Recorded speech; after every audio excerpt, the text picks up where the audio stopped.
사도 바울은 앞선 본문에서 그리스도의 소망에 대해서 이야기합니다. 그리스도인이 가져야 할 소망은 무엇인가?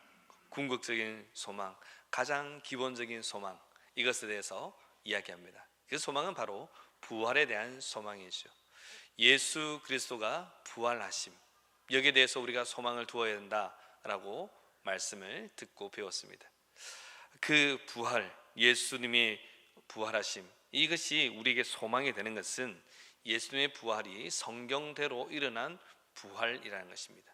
그냥 예수님께서 무턱대고 일어난 그런 부활이 아니라 이미 구약의 선지자들이 다 말한 바대로 이루어진 그런 부활이라는 것입니다. 그래서 예수님이 살아생전에 요나가 사흘 밤낮을 물고기 뱃속에 있었던 같이 인자도 그와 같으리라 말씀하셨지요. 그 말씀 그대로 일어나신 것입니다. 부활하셨습니다. 또한 예수님의 부활이 우리에게 소망이 되는 것은 예수님의 부활이 역사적 사실이기 때문에 그렇다는 것입니다. 실제로 예수님이 부활하셨다는 것은 이미 성경만이 아니라 많은 기록들에 기록되어 있습니다. 또한 더불어서 예수의 제자와 또 많은 사람들이 예수의 부활하심을 보았습니다. 부활하신 예수를 만났지요. 그러니 증인과 또 우리가 증거에 대한 얘기를 우리가 지난 시간에 나누었습니다. 증인이 있으면 수사의 방향도 또 문제가 풀리는 것도 달라지는 것처럼 한두 사람이 아니라 수많은 몇백 명의 사람들이 예수의 부활을 보았기에 이 부활은 역사적 사실이고 그러므로 우리에게 소망이 된다라고 말씀드렸습니다. 마지막으로 예수의 부활이 우리에게 소망이 되는 것은 예수의 부활이 우리를 위한 부활이기 때문에 그렇다는 것이죠. 예수님은 죽은 자들 가운데서 다시 살아난 자 중에 첫 열매가 되셨습니다. 예수 그리스도를 믿는다는 것은 우리도 예수님 안에 있을 때 예수님처럼 부활하게 될 것이다 하는 소망을 주고 그 소망을 붙들 수 있기 때문에 그렇다는 것입니다. 그러므로 그리스도인에게 예수의 부활은 참 소망이 된다는 것이죠. 자, 그런데 오늘 본문에서는 이 부분과는 전혀 반대되어 보이는 그런 이야기를 합니다. 즉 부활이 없다면 어떻게 될 것인가에 대한 이야기를 하고 있죠. 당시 고린도 교회 안에는 예수 그리스도의 부활은 인정하면서도 성도의 부활은 믿지 않는 사람들이 더러 있었습니다. 무슨 말씀인가 하면 예수님은 하나님의 아들이니 부활할 수 있다라고 믿었습니다. 그리고 예수의 몸은 어떤 몸입니까? 이 육적인 방법에 의해서 태어난 그런 분이 아니시죠. 그래서 예수님은 말 그대로 성령으로 잉태되신 분이기 때문에 그의 몸은 인간의 육신과 같지 않다라고 말할 수 있는 것입니다. 인간의 육신과 같다라고 말할 수 없는 것이죠. 똑같은 말입니다. 그러므로 예수님의 부활은 부활로 믿습니다. 하지만 성도의 부활은 제대로 믿지 않습니다. 한번 죽은 인간이 다시 살아난다는 것을 믿지 못합니다. 12절에 보면요 이렇게 말합니다. 그리스도께서 죽은 자 가운데서 다시 살아나셨다 전파되었거늘 너희 중에서 어떤 이들은 어찌하여 죽은 자 가운데서 부활이 없다 하느냐 이렇게 말합니다. 당시 사람들은요 육체는 한번 죽으면 이제 육신은 사그라들고 영혼만 살아있다라고 그렇게 이해합니다. 영혼은 계속 존재하고 그 사람의 육신은 이제 이른바 용도 폐기가 된다는 거죠.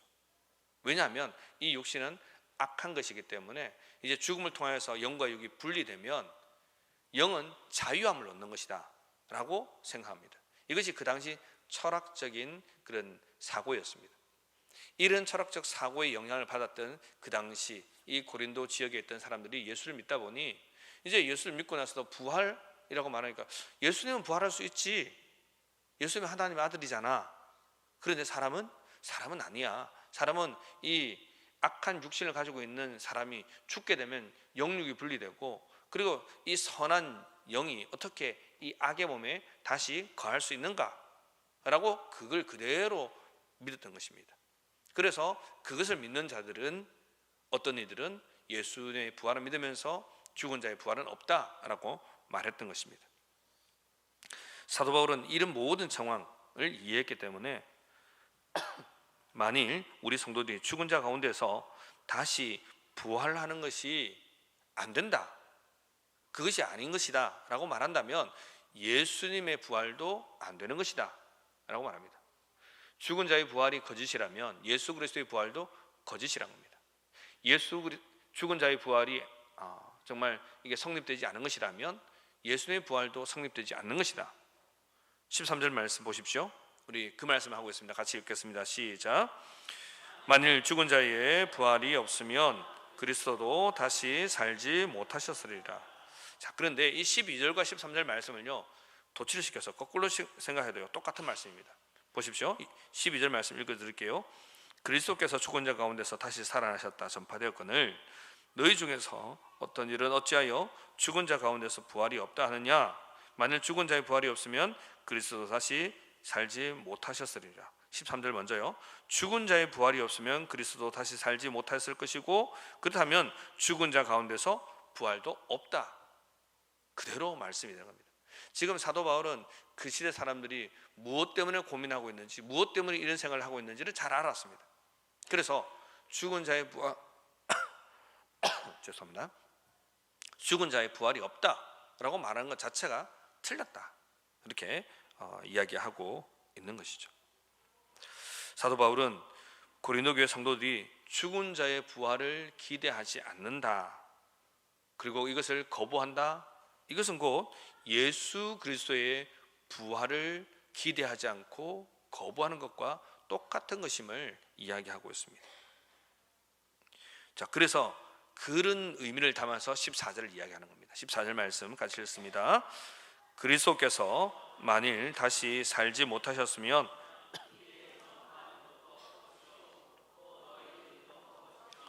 아멘. 하나님의 본체요 하나님의 아들이신 성자 예수님께서 이 땅에 오신 이유가 무엇입니까? 바로 죄된 우리들을 구원하시기 위함입니다. 우리의 죄를 담당하시고 우리를 죄에서부터 구원하시기 위해서 이 땅에 오신 것이죠. 달리 말씀드리면 우리를 의롭게 하기 위하여서, 우리를 죄에서 자유케 하기 위하여서, 그래서 당신이 우리의 죄를 담당하시고 십자가에서 죽으셨습니다. 예수님 죽으심과 동시에 우리의 죄는 사라졌지요. 그리고 나서 예수님은 영광스러운 몸으로 부활하셨습니다. 그래서 예수님은 내가 부활함으로 인하여서 많은 사람들이 생명을 얻게 될 것을 이렇게 말씀하십니다. 요한복음 11장 25절 26절 말씀 같이 읽어볼까요? 시작. 나는 부활이요 생명이니 무릇 살아서 나를 믿는 자는 영원히 죽지 아니하리니 이것을 내가 믿느냐. 아멘. 예수님이 말씀해 주셨어요. 나는 부활이요 생명이니 나를 믿는 자는 죽어도 살겠고 살아서 믿는 자는 영원히 죽지 않겠다. 우리 주님 말씀입니다. 그래서 예수님은 우리에게 영원한 생명을 주시고자 부활하신 거죠. 죽음으로 끝났다면, 부활하지 않았다면 우리에게 영원한 생명을 주시는 존재가 될 수 없습니다. 당신이 죽었다가 부활하셨기 때문에 예수 그리스도를 믿는 자들은 역시나 죄가 없어지고 예수 안에 거함으로 말미암아 부활하게 되고 그들도 새 생명을 영원히 누릴 수 있게 되었다는 것입니다. 그러니 예수님의 부활하신 것은 곧 성도의 부활을 위해서 있는 것입니다. 우리가 예수를 믿는다는 것은 곧 부활에 대한 소망을 가진다는 뜻입니다. 그런데 만일 부활이 없다면 어떻게 될까요? 자, 만일 부활이 없다는 것을 전제로 하면 14절 후반부는 이렇게 말합니다. 우리의 선포도 헛되고 여러분의 믿음도 헛될 것입니다. 이 말을 하는 거죠. 만약 부활이 없다면 지금 우리가 너희들에게 전해준 바 이 복음이 가짜란 것입니다. 헛것이라는 겁니다. 요즘은 우리 헛것이라는 표현은 잘 안 쓰는데 이 헛것이라는 표현은요 좀 더 쉽게 말하면 그림자라고 말할 수 있습니다. 그림자라고 말할 수 있습니다. 그림자는 실제가 아니죠. 없어지는 겁니다. 본체를 통과해서 생긴 것처럼 보이지만 실제로 존재하지 않습니다. 그림자에 눈, 코, 입이 있다 해서 그것이 실제로 있는 것입니까? 아니죠. 그러니까 헛것이라는 것은 사라지는 것입니다. 부활이 없다면 우리가 지금 너희들을 향하여서 복음을 증거한 거, 이거 그냥 사라지는 것이다. 그리고 너희들의 믿음도 헛것이다. 사라지는 것이다.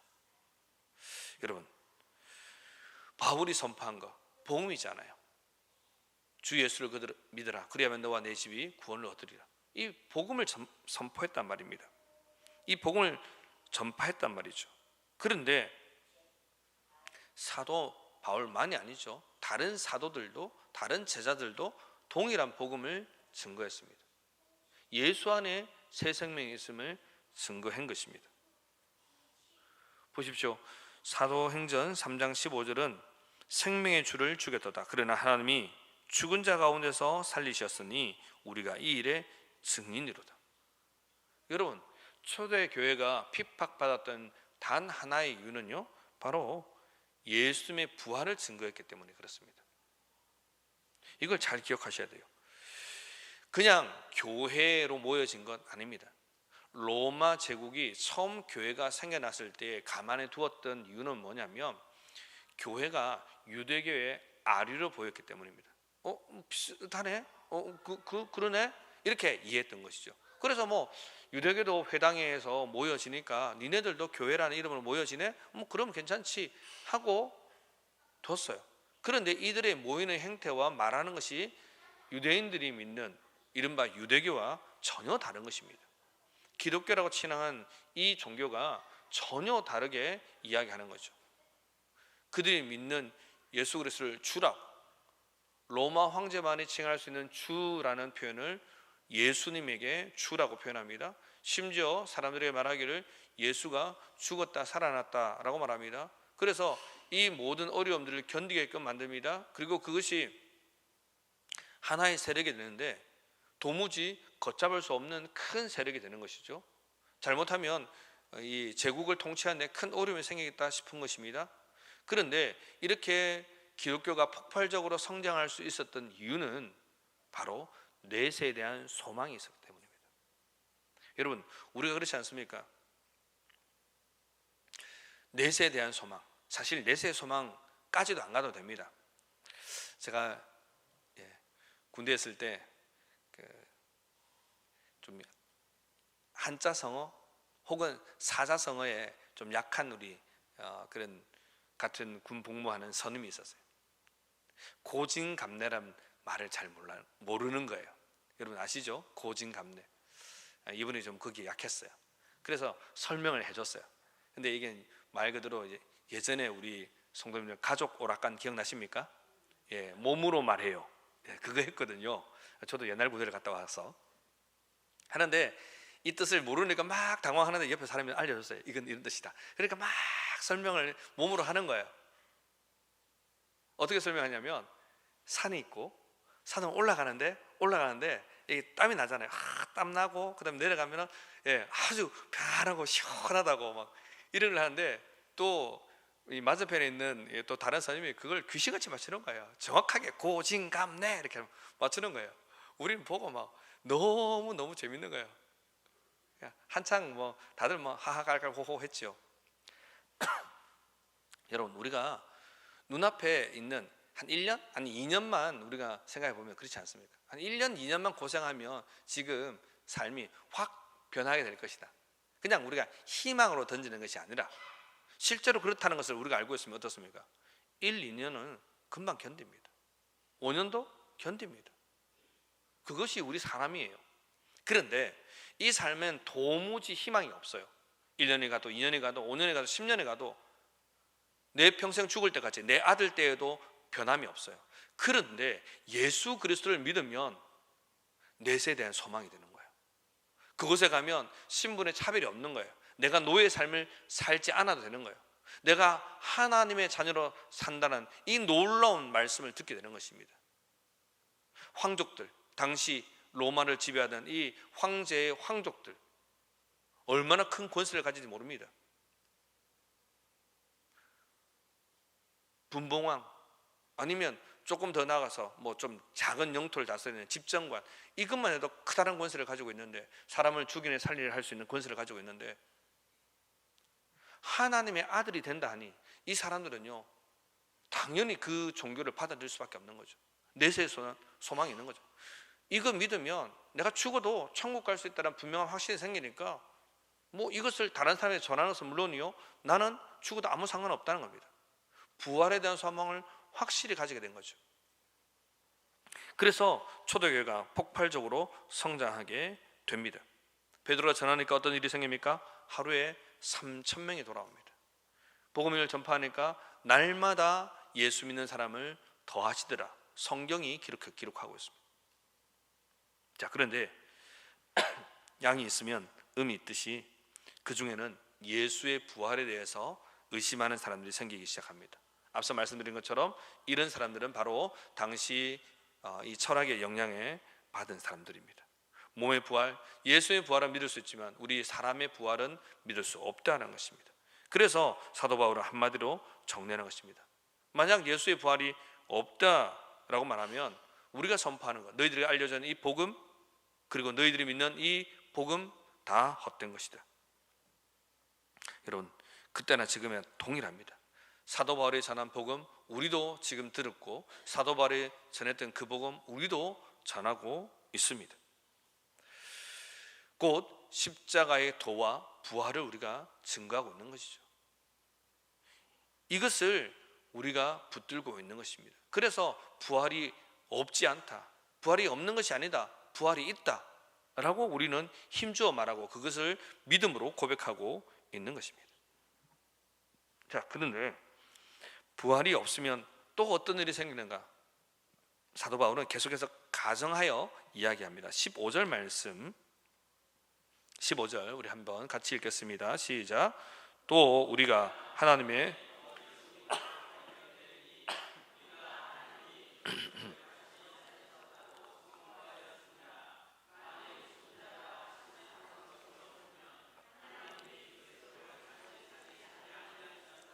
아멘. 예수님의 죽음과 부활이 거짓이라면 그것을 듣고 전한 사람도 거짓 증인이 되는 것입니다. 거짓을 전달한 그런 사람이 된다는 것입니다. 또 한편에서는 이 사람은 어리석은 사람이죠. 잘못된 것을 믿고 있는 사람이죠. 속은 사람입니다. 그러니까 예수님의 부활하심이 없다라고 한다면 모든 것이 무너지는 것입니다.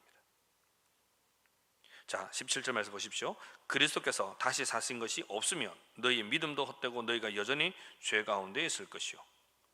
제가 오늘 이 본문의 말씀을 묵상하면서 마지막에 딱 떠올랐던 그 이미지가 뭐냐면 도미노입니다. 도미노 아시죠? 이렇게 일렬로 접시나 뭐 종이나 자석이나 무언가든, 그렇죠? 딱 쭉 이렇게 열을 맞춰놓고 아니면 탑을 쌓아놓고 그 중에 하나 탁 건드리는 거예요. 그럼 어떻게 됩니까? 주르륵 다 무너져요. 하나만 딱 건드렸는데 다 무너지는 거예요. 탑으로 세우는 것은 어떻습니까? 탁 건드리는 순간 그 탑이 주르륵 해서 왕창 다 무너집니다. 바로 그겁니다. 예수 그리스도의 부활이 없다는 것은 모든 것이 한 번에 다 무너지는 것입니다. 사도 바울은 그래서 말합니다. 그것이 없으면 너희 믿음도 헛된 것이고, 심지어 예수님이 부활하지 않았다면 너희들은 여전히 죄의 용서함도 받지 못했을 것이다 라고 말합니다. 여러분, 한번 우리의 삶을 돌아보십시오. 우리가 어떻습니까? 가슴에 손을 얹고 한번 생각해 보십시다. 세상을 살아가면서 그리스도인이란 이유만으로 참 많이 손해보고 억울하고 그렇지 않습니까? 여러분, 우리가 예수 믿은 지가 한 5년 10년 되셨으면요, 이런 것이 좀 마음 한켠에 쌓여 있어야 돼요. 물론 털어버리는 사람도 있겠지만 이런 경험이 있어야 돼요. 다른 사람들은요,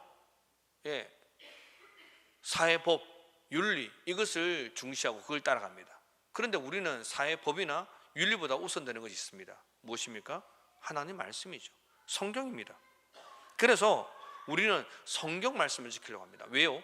하나님 말씀이니까, 우리를 구원해 주신 하나님 말씀이 그렇게 우리에게 말씀하고 있으니 우리는 말씀을 지키려고 합니다. 그런데 믿지 않는 자들은 어떻습니까? 할 수만 있으면, 참 한 번에 매도해서 죄송합니다. 할 수만 있으면, 안 그런 분도 많은데, 할 수 있으면 법을 이용해서라도 법망을 요리조리 잘 빠져나가서, 그래서 자신의 이득을 극대화시키려고 합니다. 심지어 믿는 분과 믿지 않는 분이 이렇게 그런 일이 딱 어울리게 되면 어떻습니까? 믿지 않는 자는요, 그것을 계속 추구합니다.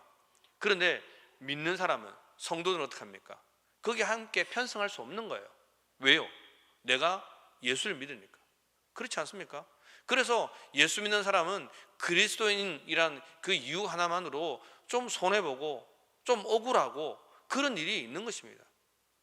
그래서 어떤 분들은 이렇게 말합니다. 집사님, 권사님, 그렇게 일해서 사업해서 돈 못 벌어요, 이렇게 말합니다. 여러분, 어쩌면 여러분 그 말 듣고 있으면 잘하고 있는 거예요. 그렇게 행해야 됩니다. 어떻게 말하면요, 참 죄송합니다, 여러분, 이렇게 말씀드려서, 돈은 못 버셔도 먹고는 살잖아요. 우리 생활은 유인이 되잖아요. 여러분, 우리가 그리스도인으로서 이 땅을 살아갈 때에 어려움과 손해를 보면 참 우리가 하나님 법대로 잘 살아가고 있구나 스스로 위안하시기 바랍니다. 하나님 다 보고 계십니다. 제가 우리 청년들을 가르치면서, 우리 중고등부 친구들을 가르치면서 꼭 하는 이야기 중에 하나 있습니다. 하나님 다 보고 계신다. 여러분, 이 말이 얼마나 무서운 말인지 모릅니다. 그리고 얼마나 귀한 말인지 모릅니다. 제가 가끔 맥이라는 표현을 씁니다. 맥이. 여러분 잘 아실 거예요. 맥이라는 그 물고기 아시죠? 메기가 수족관에 어떤 누군가와 함께 있으면요, 그 수족관에 있는 물고기가 죽지를 않아요. 왜냐하면 그냥 놔두면 지네들끼리 있으면 잘 죽는데, 메기를 두면요 죽지 않아요. 왜 그런지 아세요? 살려고 도망치거든요. 여러분, 우리에게 때로는 어려움이 있어요.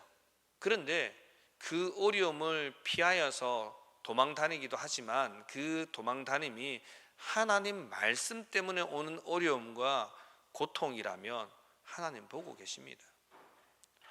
제가 오늘 오전에 말씀드렸지만, 그 법을 지키는 자들에게 하나님께서 1000대까지 복을 주신다 하셨어요. 1000대까지. 반대로 말씀을 지키지 않는 자들에게 3, 4대까지. 여러분, 훨씬 약한 것 같지 않습니까? 말씀을 잘 지키는 자는 1000대까지 복을 주시고, 그러면 잘 안 지키는 3, 4대. 여러분, 3, 4대 이게 얼마나 무서운지 아십니까? 3, 4대 가면요, 3, 4대 계속 저주받으면 그 가문 망합니다. 하나도 없어요. 혹시 여러분의 동네에서 그런 분 보시는지 모르겠습니다. 할아버지, 아버지, 아들, 그 한 밑에 증손자까지 딱 가면요 완전히 망합니다. 집안이 없어져요.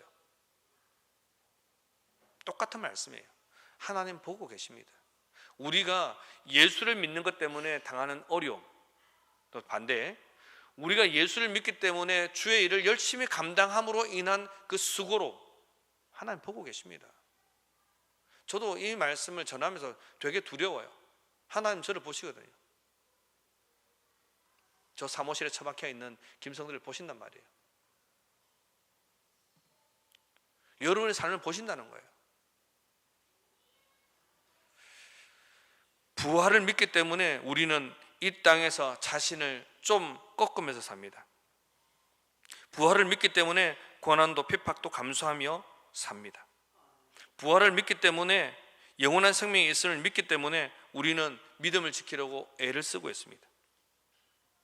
그런데 이런 삶이 때로는 많은 사람에게 동정을 사는 그런 모습일 수도 있습니다. 하지만 우리 하나님 보고 계십니다. 하나님 아십니다. 여러분, 그러니 담대하십시오. 너무 염려 마십시오. 고진감래가 있습니다. 내세에 대한 소망은 이미 주어졌고요, 우리가 말씀을 잘 지키며 행할 때에 하나님은 말씀처럼, 당신이 말씀하신 것처럼 우리의 후손들에게 복을 주십니다. 그것이 하나님의 말씀이에요. 김 목사 말이 아닙니다. 하나님의 말씀입니다. 말씀을 말씀대로 믿으십시오. 심지어 더 말합니다. 사도 바울은 만약 부활이 없다면 그리스도 안에서 잠자는 자도 망하였으리니. 18절이죠. 무슨 뜻입니까? 이미 예수를 믿고 죽은 사람도 아니다라는 겁니다. 이 사람들에게도 소망이 없다는 것입니다. 우리가 지난 주간에 임창학 집사님을 천국으로 환송했습니다. 참 저도 마음이 아팠어요. 김 목사가 뭔 그래 마음이 아프냐라고 생각할 수 있습니다만, 제가 제일 처음 위로 예배 혹은 임종 예배, 임종하시고 나서 임종 예배 드렸지만, 그때 이렇게 말씀드렸어요. 제가 우리 교회 부임하고 나서 제일 많이 신방하고 찾아간 가정이 임창학 집사님 가정입니다. 임 집사님을 제가 공적으로 제일 많이 만났어요. 사적으로 식사하신 분들은 저도 더러 있습니다만, 공적으로 구역예배 인도하고 신방하고 또 찾아뵙고, 또 우리 전도사님과 이날은 가야 되겠다 싶어서 전도사님 요청하시면 같이 가고, 제일 많이 간 분이 임창환 집사입니다. 근데 그분이 돌아가신 거예요. 저도 마음이 좀 쓸쓸하더라고요. 그런데 말합니다. 부활이 없다면 예수를 믿고 죽은 모든 사람들이 망하였으리라. 그 사람들도 아무 소망이 없다는 겁니다. 그냥 죽은 그는 뼈로 남아있을 것이고, 그 뼈마저 다 녹아버리고 없어지면 그냥 흙으로 돌아가고 끝난다는 겁니다. 사도 바울은 그렇게까지 우리에게 얘기합니다. 정말 그런 부활이 없는가? 아니다는 거죠. 사도 바울은 아니라고 합니다. 20절 말씀 보십시오. 그러나 이제 그리스도께서 죽은 자 가운데서 다시 살아 잠자는 자들의 첫 열매가 되셨도다. 예수님께서 죽음을 이기시고 부활하셔서 부활하신 자들, 죽은 자들 가운데서 첫 열매가 되셨기에 예수를 믿고 따라가는 사람들 모두 다 부활하게 될 것이다. 성경은 우리에게 말씀해 주고 있습니다. 그러니 그리스도 안에 있는 자들은 결코 망하는 법이 없는 줄로 믿습니다. 예수 그리스도를 믿고 이미 천국에 들어가신 그 모든 분들도 망하지 않는 줄로 믿습니다. 그러니 우리의 육신이 연약하고 우리의 삶이 좀 연약하더라도 여러분, 예수를 믿기 때문에 담대하십시오. 예수를 믿기 때문에 더욱 주를 붙드시는 소망 가운데 거하시길 주의 이름으로 축복합니다. 말씀을 맺습니다. 사도 바울은 부활이 없으면 이라고 말합니다. 그런데 사실 부활이 있는 것이죠. 부활이 믿음의 본질입니다. 구원의 핵심입니다. 우리가 이 부활을 소망으로 가지고 있습니다. 부활에 대한 소망은 이 세상의 삶으로 제한되지 않습니다. 끝나지 않습니다. 내세를 바라볼 수 있습니다. 그러니 우리는 이 부활 소망을 다른 이들이 또한 가지도록 전해야 될 줄로 믿습니다. 나만 가진 것이 아니라 도미노처럼 무너지는 것이 아닙니다. 우리 주님 부활하셨습니다. 분명히 그것이 사실인 것을 많은 사람들이 보고 알고 있고 증거되었습니다. 그러니 우리는 이 분명한 부활을 우리의 마음속에 분명히 믿으시고 가지시고 이 부활 신앙을 많은 분들에게 증거하며 나타내며 살아가시는 그런 이 자리에 모든 주의 백성들 되시길 주님의 이름으로 축복합니다. 아멘. 우리 함께